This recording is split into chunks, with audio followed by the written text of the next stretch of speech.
Bismillahirrahmanirrahim. Assalamualaikum warahmatullahi wabarakatuh. Perkenalkan, nama saya Rifki dari Prodi Pendidikan Biologi. Saya akan menjelaskan tentang proses pembelahan mitosis dan meiosis. Yang pertama adalah pembelahan mitosis. Pembelahan mitosis secara sederhana merupakan pembelahan secara langsung. Namun, jelasnya adalah pembelahan mitosis ini adalah pembelahan sel tubuh yang menghasilkan dua sel anakan yang memiliki jumlah kromosom yang sama dengan sel induk.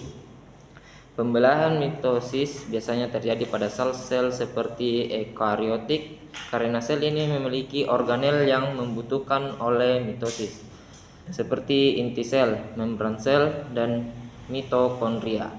Proses pembelahan mitosis terdiri dari 4 fase tahapan, yaitu interfase. Interfase ini merupakan proses ketika sel melakukan persiapan dengan menimbun energi untuk proses pembelahan. Proses interfase ini pada umumnya melalui proses yang lebih lama di antara fase yang lainnya. Pada fase ini masih ada 3 tahapan yang dilewati, yaitu tahapan gap pertama, fase sintesis, dan gap kedua.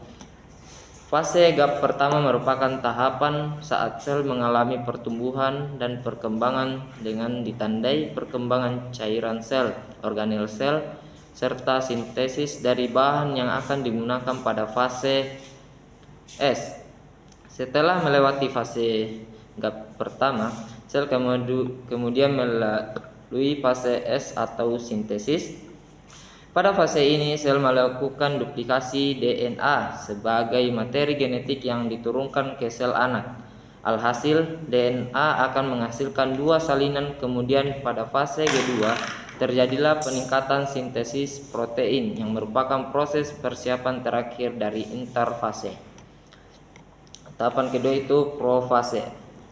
Profase merupakan tahap awal dari pembelahan mitosis. Pada tahap ini, sentrosom direplikasi dan kemudian menghasilkan 2 sentrosom. 2 sentrosom itu kemudian bergerak ke masing-masing kutub inti sel yang lokasinya berlawanan arah. Di sisi lain, mikrotubulus atau serat protein panjang juga mulai muncul di antara 2 sentrosom yang dihasilkan. Mikrotubulus ini kemudian membentuk seperti benang yang disebut dengan benang spidel. Di sisi lain, benang-benang kromatin juga menebal dan menghasilkan kromosom. Kromosom ini merupakan tempat untuk benang-benang spidel menempel. Pada akhir tahapan profase, membran inti mulai rusak dan menjadi bagian-bagian kecil. Seluruh sel telah berada di tempat yang seharusnya. Kemudian fase metafase. Setelah nukleus atau membran inti rusak atau tidak tampak, kemudian kinetokor pada sentromer dihubungkan oleh benang spidel ke sentronom. 2 kromatid itu kemudian mulai bergerak ke inti sel dan membentuk sebuah lempeng yang bernama metafase. Fase berikutnya adalah anafase. Pada tahap anafase ini, kromatid dan sentromer saling memisah dan kemudian membentuk kromosom baru. Kromosom baru itu kemudian ditarik benang spidel menuju kutub yang berlawanan. Jumlah berpindah ke kutub itu memiliki jumlah yang sama. Pada tahap ini terjadi fase pembelahan sitoplasma, organel, dan membran seluler. Fase ini disebut dengan sitokinesis. Fase berikutnya yaitu telofase. Telofase menjadi tahap paling akhir dari pembelahan mitosis. Pada tahap ini, kromosom telah sampai ke kutubnya dan mulai meregang benang-benang spidel yang berhubungan mulai menghilang, serta membran inti atau nukleus mulai bergabung satu sama lain. Yaitulah tadi pembelahan mitosis. Kemudian pembelahan meiosis. Pembelahan sel meiosis ini merupakan pembelahan sel yang terjadi tidak langsung atau terjadi sebanyak 2 kali dengan menghasilkan 4 sel di mana jumlah kromosom masing-masing sel adalah separuh dari jumlah induk. Pembelahan meiosis ini biasanya terjadi pada seekor hewan atau tumbuhan berbiji. Pembelahan ini terjadi saat pembentukan sel sperma dan ovum, sementara pada tumbuhan berbiji Pembelahan terjadi saat sporagium diproduksi. Karena terjadi 2 kali proses terjadinya pembelahan, meiosis ini dibagi menjadi meiosis 1 dan meiosis 2. Pada dasarnya fase meiosis 1 mirip dengan fase pembelahan mitosis, tetapi bedanya adalah pada profase pembelahan terjadi lebih besar, sedangkan fase meiosis kedua juga mirip dengan mitosis, tetapi tidak ada proses duplikasi dan fase interkinase. Fase meiosis yaitu meiosis 1, profase 1.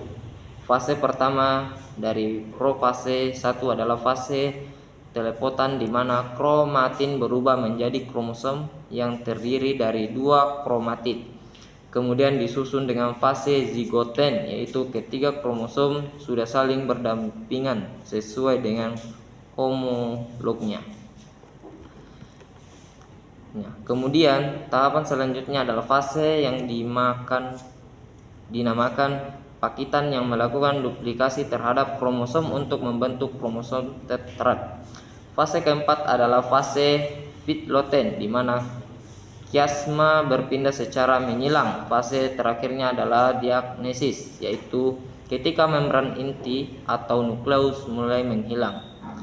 Metafase 1, pada tahap ini kromosom yang berdampingan sesuai homolognya telah tersusun di atas lempengan metafase. Selain itu, benang sepidal menempel pada 2 sentromor. Anafase pertama. Pada tahap anafase ini, kromosom homolog bergerak ke kutub yang berlawanan karena tarikan dari benang. Pada tahap ini, kromosom juga akan terubikasi. Telofase 1. Tahapan telofase terjadi ketika nukleus mulai membentuk lagi dan kembali menjadi sitokinesis. Pada tahap ini, sel membelah menjadi 2 dengan kromosom haploid.